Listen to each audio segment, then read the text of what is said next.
2. Chopped up the middle. Rojas to first. There it is. There it is. It's the Marlins win. And for the first time in 17 years, the Marlins are going to the postseason.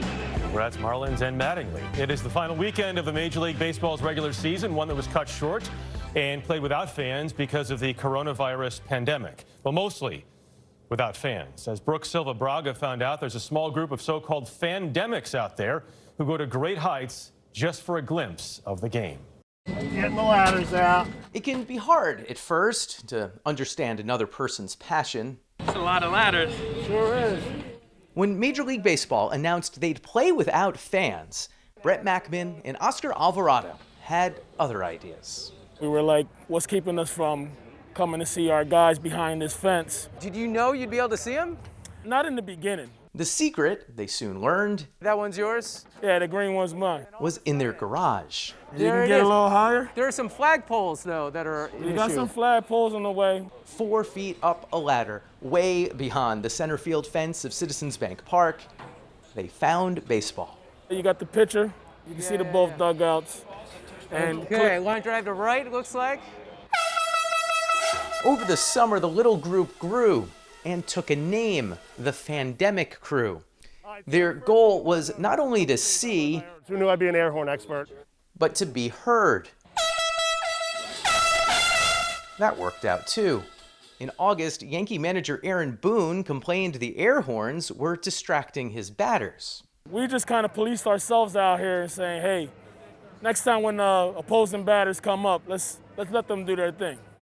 More quietly, other fans around the country have found ways to watch. It's a strike. Bottom outside corner strike.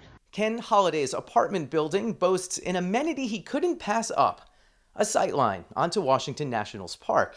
How much of a factor was that view? That was the factor. I looked around the building and it was okay. It was nice. They took me up to the roof. I saw that field and I was like, where do I sign?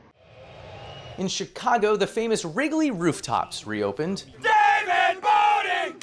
Hey! Even from there, Mike Mitchell managed to get the players' attention. I'm getting to Wrigley Field. It's the best place in the world. It's the Cathedral of Chicago.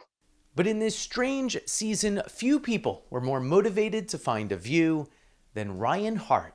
He knew I was going to do whatever it took to get there. When his kid brother Kyle got called up by the Red Sox to make his major league pitching debut, Ryan rushed from Memphis to Boston and secured a table at the Bleacher Bar. This was Kyle warming up, his proud brother just a mesh fence and garage door away from Fenway Park. If you didn't know it was your brother on the mound, would you have been able to say, that's him? I've got really good eyesight. I don't know that you could discern. You might be able to recognize the number 81. The experience is different than it would be in a normal year. But, if anything, maybe it makes it a little bit more memorable.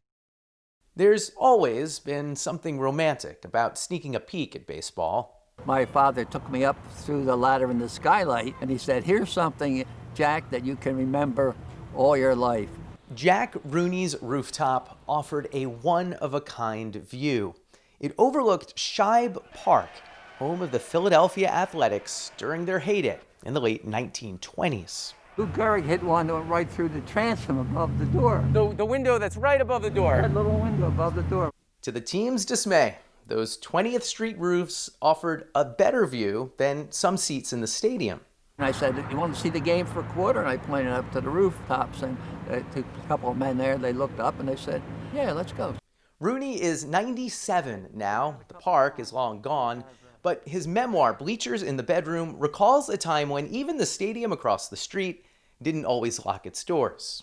The door to the players' locker room was open. Some of the kids came in there. They saw the Yankees uniforms. They were the visiting team then. And so they brought them out. Brought them out of the stadium. Brought them out of the stadium. Right here onto the street. To a nearby park. And they put on the suits and start to play baseball, pretending they were the New York Yankees. Wearing Babe Ruth's real jersey. That's right. But the romance on 20th Street ended bitterly. In 1935, the Athletics got tired of the competition and built a fence to block the view. In 2004, the Cubs owners threatened something similar at Wrigley, but instead bought up the Rooftops themselves, and this year charged $400 a ticket. People just want to see baseball, man. They want to see sports. They want to be out here. The only cost to watch the Phillies on 10th Street was a requirement to wear a mask and keep your distance. Though in the end, the only explanation for their passion was a desire to be together. We're season ticket holders here, and we do miss sitting next to the people that watch so many games with for years and watch their kids grow up, and we're missing all of that right now. Just being next to our friends and family, that's what we miss. For CBS This Morning Saturday, Brook Silva-Braga on a ladder in Philadelphia.